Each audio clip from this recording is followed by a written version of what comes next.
నమస్తే, నేను మీ సతీష్. ఆంధ్రప్రదేశ్ రాజకీయంలో కీలక పరిణామం. ఇంతకాలం వైఎస్ఆర్ కాంగ్రెస్ పార్టీకి వ్యూహకర్తగా వ్యవహరించినటువంటి ప్రశాంత్ కిషోర్ జగన్కి ఊహించని షాక్ ఇచ్చారు. తెలుగుదేశం శిబిరంలో ఆయన దర్శనం ఇవ్వటం తాడేపల్లి ప్యాలెస్లో కూడా కొంత ప్రకంపనలు సృష్టించింది. ప్రస్తుతం ఆయన తెలుగుదేశం పార్టీ జాతీయ అధ్యక్షులు చంద్రబాబు తోటి భేటీ అయ్యారు. ప్రధానంగా చూస్తే నారా లోకేష్ తోటి హైదరాబాద్ నుంచి గన్నవరానికి ఒకే విమానంలో ప్రయాణం చేయటం, అటు మీదుగా లోకేష్ వాహనంలోనే ఆయన ఉండవల్లిలోని చంద్రబాబు నివాసానికి చేరుకోవడం కూడా వైసీపీ శ్రేణుల్లో కొంత కలవరపాటును కలుగజేస్తుంది అనేటువంటి చర్చలు అయితే మాత్రం ప్రస్తుతం ఏపీ రాజకీయ వర్గాల్లో చాలా విస్తృతంగా జరుగుతున్నాయి. మరి ఈ పరిణామాలని ఏ విధంగా చూడాలి, ఎలాంటి పరిణామాలు చోటు చేసుకునేటువంటి అవకాశాలు భవిష్యత్తులో రాజకీయంగా ఉంది అనేటువంటి అంశాలు మనతో విశ్లేషించేందుకు సీనియర్ జర్నలిస్ట్ సత్యమూర్తి గారు ఉన్నారు. సార్ నమస్కారం. నమస్కారం సార్, ప్రశాంత్ కిషోర్ టీడీపీ శిబిరంలో దర్శనం ఇవ్వటం, చంద్రబాబుతో భేటీ అవ్వటం, ఈ పరిణామాలు జగన్మోహన్ రెడ్డికి ఊహించని షాక్ అనేటువంటి చర్చలు కూడా చాలా విస్తృతంగా జరుగుతున్నాయి. అసలు ఈ అంశాన్ని ఏ విధంగా చూడొచ్చు? అసలే వైసీపీలో తగాదాలు జరుగుతున్నాయండి.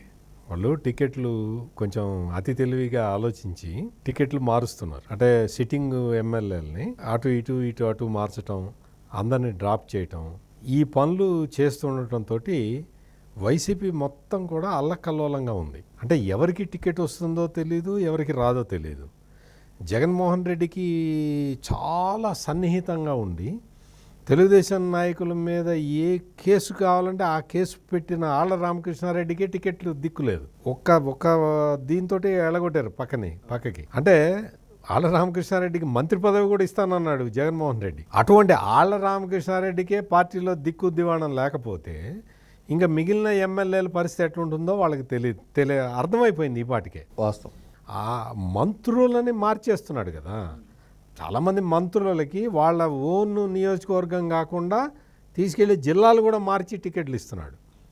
ఈ పరిస్థితులు జరుగుతున్న నేపథ్యంలో వైసీపీలో అంతర్గత కలహాలు అసలు విపరీతంగా జరుగుతున్నాయి. వైసీపీలో ఆ ఎమ్మెల్యే కొత్తగా వచ్చిన ఇన్ఛార్జి, అతనికి రేపు టికెట్ వస్తుంది. అప్పటి వరకు పనిచేసిన వాళ్ళు, మీకు ఉదాహరణ చెప్పాలంటే అద్దంకి నియోజకవర్గంలో గత 4.5 సంవత్సరాలుగా బాచిన కృష్ణ చైతన్య పనిచేసుకుంటూ ఉన్నాడు. వైసీపీకి చాలా డెడికేటెడ్గా పనిచేసుకుంటూ, డబ్బులు ఖర్చు పెట్టుకుంటూ, కార్యకర్తల్ని పోషించుకుంటూ ఆయన అక్కడ పనిచేసుకుంటూ ఉంటే సడన్గా తీసుకొచ్చి హనిమిరెడ్డి అనే క్యాండిడేట్ని దించారు అక్కడ. ఇవాళ నుంచి మీకు హనిమిరెడ్డి ఇన్ఛార్జి అన్నారు. జగన్మోహన్ రెడ్డికి ఇంతకాలం సేవ చేసిన బాచిన కృష్ణ చైతన్య ఏం కావాలి? ఇన్ని సంవత్సరాల నుంచి నీకే టికెట్ ఇస్తామని చెప్పిన వాళ్ళు ఈరోజు టికెట్ ఎందుకు ఇవ్వలేదు అంటే మీకు ఇప్పుడు 2 ఎగ్జాంపుల్ చెప్పాను. ఆళ్ల రామకృష్ణారెడ్డి, బాచిన కృష్ణ చైతన్య. అంటే ఒక ఆయన సిట్టింగ్ ఎమ్మెల్యే, ఒక ఆయనేమో ఆస్పిరెంట్, ఓడిపోయిన ఎమ్మెల్యే. అసలు ఏ రేషన్ ప్రకారం, ఏ లాజిక్ ప్రకారం ఇది చేస్తున్నారు అనేది ఎవరికీ అర్థం కావట్లా. ఈ పరిస్థితుల్లో మొత్తం పార్టీ మొత్తం అనిశ్చిత స్థితిలోకి వెళ్ళిపోయి ఉన్నది. అసలు నెక్స్ట్ వచ్చే ఎన్నికల్లో వైనాట్ 175 అన్న జగన్మోహన్ రెడ్డి అసలు ఇంతమందిని ఎందుకు మారుస్తున్నాడు? ఎంతో ధీమాన్ని వ్యక్తం చేశారు. అర్థం కావట్లా. ఈ ఇంతమందిని ఎందుకు మారుస్తున్నాడు? వైనాట్ 175 అని చెప్పింది నువ్వే కదా. అసలు కుప్పంలో కూడా మనమే గెలుస్తామని చెప్పాడు కదా. చంద్రబాబు నథింగ్ అని చెప్పాడు కదా. మరి అంత కాన్ఫిడెన్స్ తోటి పార్టీని ప్రభుత్వాన్ని ఎటువంటి తేడా లేకుండా నడుపుతున్న జగన్మోహన్ రెడ్డి అకస్మాత్తుగా ఇంతమందిని ఎందుకు తీసేస్తున్నాడు అంటే ఇదే విధానంలో పార్టీ మొత్తం డల్గా అయిపోయింది. ఈ పరిస్థితుల్లో గత ఎన్నికల్లో వైసీపీకి వ్యూహాలు ఇచ్చి గెలిపించిన ప్రశాంత్ కిషోర్ కూడా ఇప్పుడు ఈ పార్టీ నుంచి జారిపోయారు అని తెలిసిన మరుక్షణం మీరు చూస్తుండండి, వైసీపీలో ఇప్పుడు తిరుగుబాట్లు ఉమ్మడి జిల్లాలో ఒక 2, 3 ఉన్నాయి. అప్పుడు ఉమ్మడి జిల్లాకి ఒక 10-12 తిరుగుబాట్లు ఉంటాయి. సార్ వాస్తవం. ఎందుకంటే ప్రశాంత్ కిషోర్ ఇప్పుడు ఏదైతే తెలుగుదేశం శిబిరంలో కనిపించారు అన్న వెంటనే వైసీపీ వర్గాలు, అంటే ఆ పార్టీ కార్యాలయం దగ్గర కావచ్చు, తాడేపల్లిలో కూడా ఒక ప్రకంపన మొదలైంది. ముఖ్యంగా ఒక 40 నుంచి 50 మంది కూడా పార్టీని ఇంకా అతి త్వరలోనే వీడబోతున్నారు అన్నటువంటి ఒక చర్చ కూడా వైసీపీ వర్గాల నుంచే వినిపిస్తోంది. అది ఇప్పుడు పార్టీ మీద నమ్మకం ఉండాలండి, అధిష్టానం మీద నమ్మకం ఉండాలి. అంటే పనిచేసిన వాళ్ళకి గుర్తింపు దొరుకుతుంది అన్న గ్యారంటీ ఉండాలి. ఇవేవీ లేకుండా నేను చెప్పినవాడు ఉండాలి, నేను పొమ్మన్నవాడు పోవాలి అనే ఒక రాచరికపు వ్యవస్థ, ఒక పెత్తందారీ వ్యవస్థ, ఒక ఫ్యూడల్ వ్యవస్థ, ఒక నియంతృత్వ వ్యవస్థని తీసుకొచ్చి చేద్దాము అంటే నీకు అధికారంలో ఉన్నంత వరకు నీకు పోలీసులు నీ మాట వింటారేమో కానీ నువ్వు ఇప్పుడు ఎన్నికలకి వెళ్ళిపోతున్నావు, ఎన్నికలు దగ్గరకు వచ్చి ఉన్నాయి.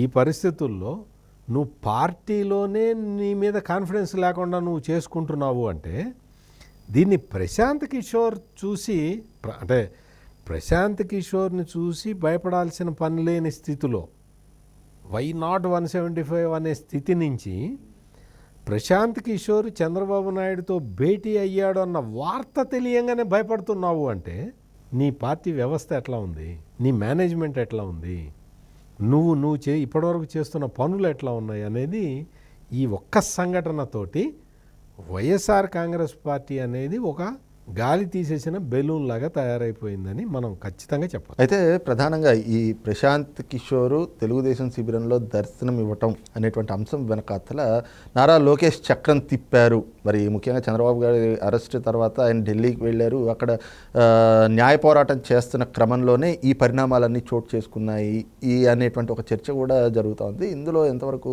వాస్తవం ఉండే అవకాశం? కానీ ఢిల్లీలో ఈయన ఉన్నప్పుడు కొంత వర్కౌట్ జరిగింది. అప్పుడే ప్రశాంత్ కిషోర్ని లోకేష్ మాట్లాడటం అదంతా జరిగిందని కూడా చెప్తున్నారు.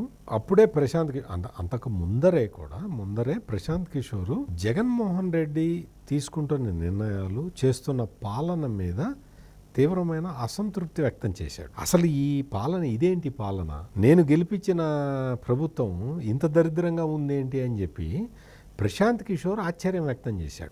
దానికన్నా ముందర ప్రశాంత్ కిషోర్ ఏదో ఒక రాజకీయ పార్టీ పెట్టుకొని ఏదో పాదయాత్ర చేసుకుందామంటే జగన్మోహన్ రెడ్డి ఇగ్నోర్ చేశాడు. ఆయన ఏదో ఫండ్స్ అడిగితే ఈయన అని చెప్పి మోహన్ చాటేశాడు. అంటే ఇటువంటివన్నీ కూడా ఇవన్నీ ఈ రోజున తెలుస్తున్నావు కాదు, ఆ రోజునే మనం చాలా వేదికల మీద మనం చర్చించుకున్నాం కూడా. అంటే ప్రశాంత్ కిషోర్ అనే అటువంటి వ్యక్తిని ఎమ్మెల్యేలను అంటే వాడుకొని వదిలేస్తున్నావు. ప్రశాంత్ కిషోర్ను కూడా వాడుకొని వదిలేద్దామని ప్లాన్ చేస్తే మరి ప్రశాంత్ కిషోరే వ్యూహకర్త కదా, ఆయన వ్యూహంతో గెలిచిన వాడివి నువ్వు.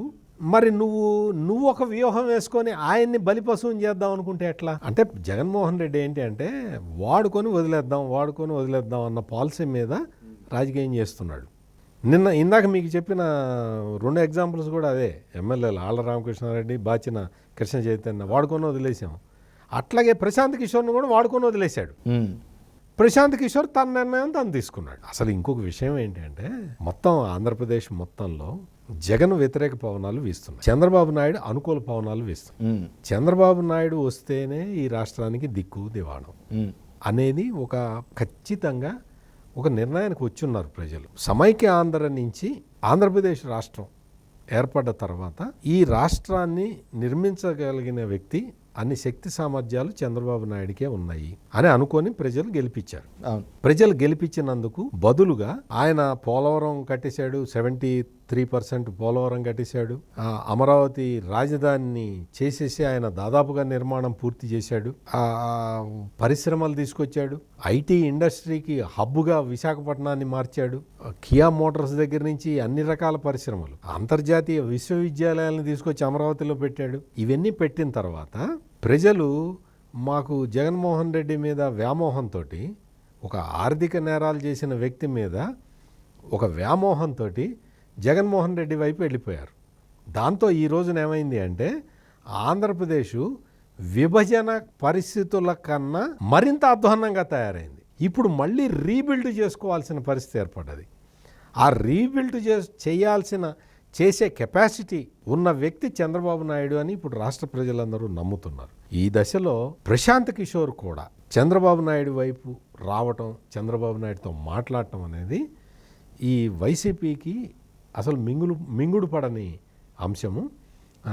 దీంతో నేను అనుకోవటం వాళ్ళు షాక్లోకి, మీరు చెప్పినట్టు వాళ్ళు షాక్లోకి వెళ్ళిపోయారు. షాక్లోకి వెళ్ళిపోవటం, ఇంకా ఆ షాక్ నుంచి వాళ్ళు తేరుకునే పరిస్థితి ఉండదు.